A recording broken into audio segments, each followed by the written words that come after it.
1971 की लड़ाई से पहले भारत के नौसेनाध्यक्ष एडमिरल एस.एम. नंदा ने ब्रिटिश अखबार को दिए इंटरव्यू में कहा था कि उन्हें नौसेना के अपने कैरियर की शुरुआत कराची से की थी, इसलिए उन्हें कराची बंदरगाह के लेआउट का पूरा अंदाजा था।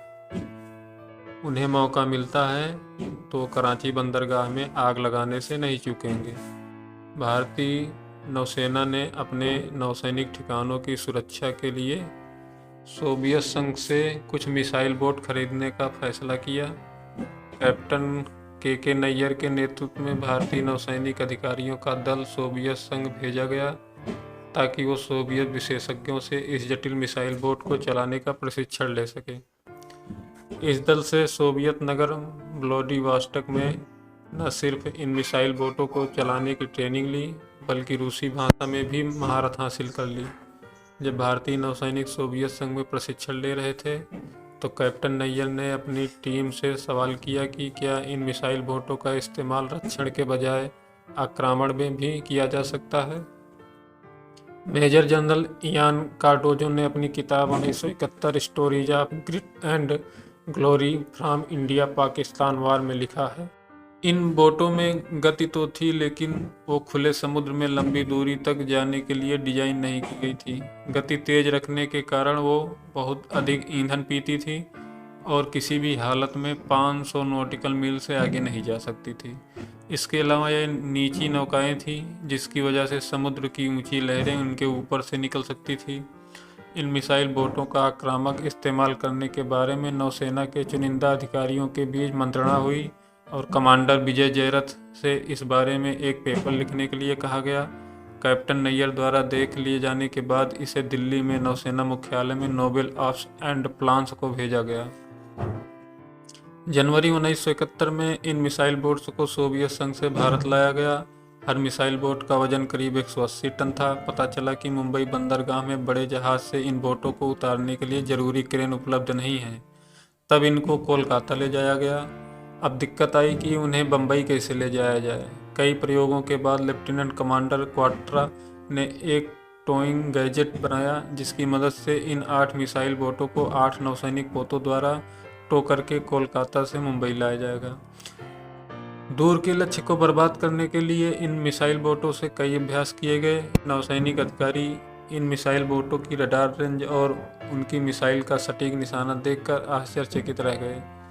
यह तय किया गया कि अगर भारत पाकिस्तान युद्ध शुरू होता है तो इन मिसाइल बोटों का इस्तेमाल कराची पर हमले के लिए किया जाएगा। 4 दिसंबर 1971 की रात 3 मिसाइल बोट्स निपाट, निर्घट और वीर कराची के लिए रवाना हुई। उनको 2 क्लास फ्रिगेट क्लिंटन और कछाल टो करके ले जा रहे थे। 1971 के युद्ध के दौरान भारत के नौसेना अध्यक्ष रहे एडमिरल एस.एम. नंदा अपनी आत्मकथा the man who bomb Karachi में लिखते हैं, इसकी आशंका थी कि दिन के दौरान कराची के तट पर लगे रडार इन मिसाइल बोटों की गतिविधियों को पकड़ सकते थे और उन पर हवाई हमले का खतरा बन सकता था। इसलिए तय किया गया कि हमला रात में किया जाएगा। सूरज डूबने से पहले तक ये मिसाइल बोट कराची में मौजूद युद्धक विमानों की पहुंच से बाहर रहेंगे। रात में तेजी से अपना काम कर रहे सुबह होते होते फिर पाकिस्तानी वायुसेना की पहुंच से बाहर निकल जाएंगे। पाकिस्तानी नौसेना का पोत पीएनएस खैबर कराची से दक्षिण पश्चिम में गश्त लगा रहा था। ये वही पोत था जिसने 1965 के युद्ध के दौरान भारत के द्वारका नौसैनिक ठिकाने पर हमला बोला था। इंडियन डिफेंस रिव्यू के जुलाई 1990 के अंक में टास्क ग्रुप के कमांडर के.पी. गोपाल राव ने एक लेख में इस अभियान का वर्णन करते हुए लिखा था, खैबर को रात 10:15 पर पता चल पाया कि भारत के पोत कराची की तरफ बढ़ रहे हैं। उसने अपने रास्ता बदल हमें पकड़ने के लिए अपनी गति तेज कर दी। 10:40 पर जब खैबर हमारी रेंज में आया, निर्घट ने उस पर पहली मिसाइल दागी। खैबर ने भी अपनी विमान भेदी तोपों से गोले चलाने शुरू कर दिए, लेकिन वो मिसाइल को खुद को लगने से नहीं रोक पाया। उसके बॉयलर रूम में आग लग गई। तभी मैंने उस पर दूसरी मिसाइल दागने का आदेश दिया। दूसरी मिसाइल लगते ही उसकी गति शून्य हो गई और पोत से गहरा धुआं निकलने लगा। 45 मिनट के बाद पीएनएस खैबर कराची से 35 मील दक्षिण पश्चिम में डूब गया। The story of the Pakistan navy में इस हमले का वर्णन करते हुए लिखा गया है। शुरू में खैबर के कमांडिंग अफसर ने समझा कि चमकदार सफ़ेद रोशनी भारतीय विमान द्वारा गिराई गई फ्लेयर है, लेकिन जिस गति से वो आगे बढ़ रही थी उससे उसे ये अंदाज़ा हुआ कि वो शायद एक भारतीय विमान है। उस मिसाइल ने खैबर के इलेक्ट्रीशियन मेंस डेक पर हिट किया। तुरंत ही खैबर के इंजन ने काम करना बंद कर दिया और पूरे पोत की बिजली चली गई। उसी अंधेरे में पोत से सैनिक मुख्यालय को संदेश भेजा गया, enemy aircraft attacked ship, number 1 boiler hit, ship stopped. 11:15 पर सभी नाविक को डूबते हुए पोत को छोड़ देने का आदेश जारी किए गए। 11:20 पर पोत ने जल समाधि ले ली। उधर रात करीब 11 बजे निपाट का सामना अज्ञात पोत से हुआ। उसके द्वारा उस पर दागी गई मिसाइल ने निशाना नहीं चूका। जब उस पर दूसरी मिसाइल लगी तो उससे धुआं निकलने लगा। केपी गोपाल राव लिखते हैं, मेरा मानना है कि उस मिसाइल से पोत में रखे हथियार में आग लग गई। हमने रडार में देखा कि जहाज के 2 टुकड़े हो गए। वो पोत 8 मिनट के अंदर कराची से 26 मील दक्षिण में डूब गया। युद्ध के बाद पता चला कि ये पोत सैगोन से पाकिस्तानी सेना और वायुसेना के लिए अमेरिकी हथियार लेकर जा रहा था। लंदन के रॉयल रजिस्टर ऑफ शिपिंग से पता चला कि इस पोत का नाम MV वीनस चैलेंजर था, जिसे पाकिस्तान सरकार ने चार्टर किया था।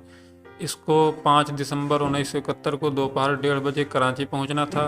तीसरी मिसाइल बोट वीर ने 11:20 पर एक दूसरे पाकिस्तानी पोत PNS मुहाफिज को अपनी मिसाइल का निशाना बनाया। ये पोत 70 मिनट तक आग की लपटों से घिरा रहा और फिर कराची से 19 मील दक्षिण में डूब गया। इन मिसाइल बोटों को आदेश थे कि कराची की तरफ जितनी संभव हो उतनी मिसाइल दागी जाए। INS निपट को अपने रडार पर कीमरी तेल टैंक दिखाई दिए। जब उनकी रेंज में सिर्फ 18 मील रह गई तो निपट ने उन तेल टैंकों पर भी एक मिसाइल दाग दी। कराची पर 6 दिसंबर को भी ऑपरेशन पाइथन कोड नेम से एक और हमला किया जाना था, लेकिन उसे खराब मौसम और खराब समुद्र की वजह से स्थगित कर दिया गया।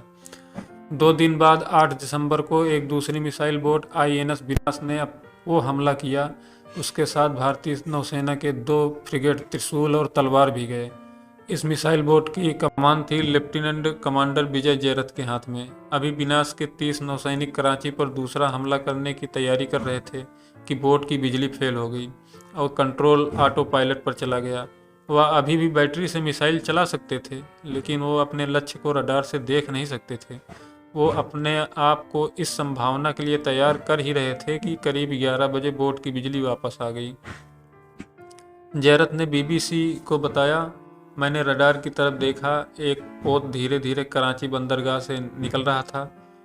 मैं पोत की पोजीशन देख रहा था कि मेरी नज़र कीमरी तेल डिपो की तरफ गई। मिसाइल को जांचने परखने के बाद मैंने मिसाइल रेंज को मैनुअल और मैक्सिमम पर सेट कर दिया और मिसाइल फायर कर दी। मिसाइल ने जैसे ही टैंकरों को हिट किया, वहाँ जैसे प्रलय ही आ गई। मैंने दूसरी मिसाइल से पोतों के एक समूह को निशाना बनाया।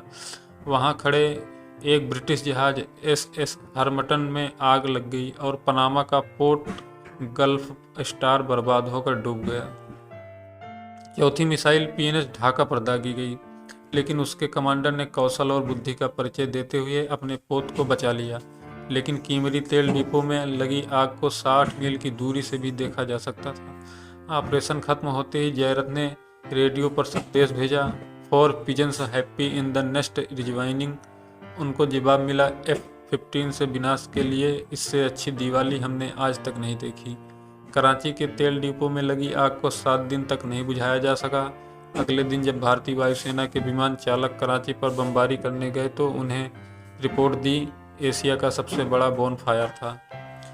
कराची के ऊपर इतना धुआं था कि 3 दिनों तक वहां सूरज की रोशनी नहीं पहुंची सकी। पाकिस्तान की नौसेना को इससे इतना धक्का लगा कि उसने अपने सभी पोतों को कराची बंदरगाह के अंदरूनी इलाके में बुला लिया। जनरल इयान कार्डोजो लिखते हैं, पाकिस्तानी नौसेना का ये दुर्भाग्य रहा कि पाकिस्तानी वायुसेना उनकी मदद के लिए सामने नहीं आई और कराची के आसपास न तो भारतीय नौसेना की मिसाइल बोटों और न ही वायुसेना के विमान को चुनौती दी जा सकी। भारतीय नौसेना का अरब सागर पर पूरा नियंत्रण हो चुका था। कराची की जल सीमा से भारत सरकार की अनुमति के बिना न किसी को जलपोत के अंदर आने दिया गया और न बाहर निकलने दिया गया।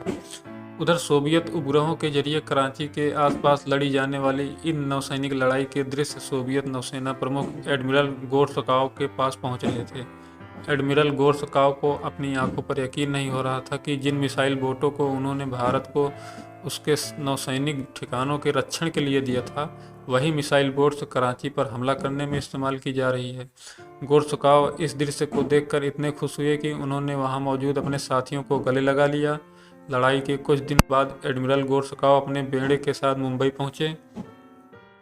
मेजर जनरल कार्डोजो लिखते हैं, गोर्सकाव ने भारत के नौसेना प्रमुख एडमिरल नंदा से कहा कि वह उन नौसैनिक से मिलना चाहते हैं जिन्होंने उनकी दी गई मिसाइल बोटों का इस्तेमाल करते हुए कराची पर हमला किया था। उस समय एडमिरल गोर्सकाव को भारतीय विमानवाहक पोत INS विक्रांत पर भोज दिया जा रहा था। सभी सोवियत और भारतीय मेहमानों ने अपनी रस्मी मेस ड्रेस पहन रखी थी, लेकिन मिसाइल बोट के कमांडर अपने युद्ध की वर्दी में थे। सोवियत एडमिरल को बताया गया कि मिसाइल बोट के कमांडर उनको दिए भोज में भाग नहीं ले पाएंगे क्योंकि उनके पास उसमें शामिल होने के लिए उचित कपड़े नहीं हैं। लेकिन एडमिरल गोर्सकाव ने एडमिरल नंदा से अनुरोध किया कि इन कमांडर को उसी ड्रेस में भोज में आने दिया जाए। एडमिरल नंदा ने उनके इस अनुरोध का सहर्ष स्वीकार कर लिया। भोज के बाद दिए गए भाषण में एडमिरल गोर्सकाव ने कहा, आपके लिए ये जानना जरूरी है कि उस लड़ाई में आप अकेले नहीं थे। हम अमेरिकी के 7वें बेड़े की गतिविधियों पर पूरी नज़र रखे हुए थे। अगर ज़रूरी होता तो हम हस्तक्षेप भी करते, लेकिन आप लोगों ने जिस तरह हमारी मिसाइल बोटों का इस्तेमाल किया उसकी हम सपने में भी कल्पना भी नहीं कर सकते थे। आपको बहुत बहुत बधाई।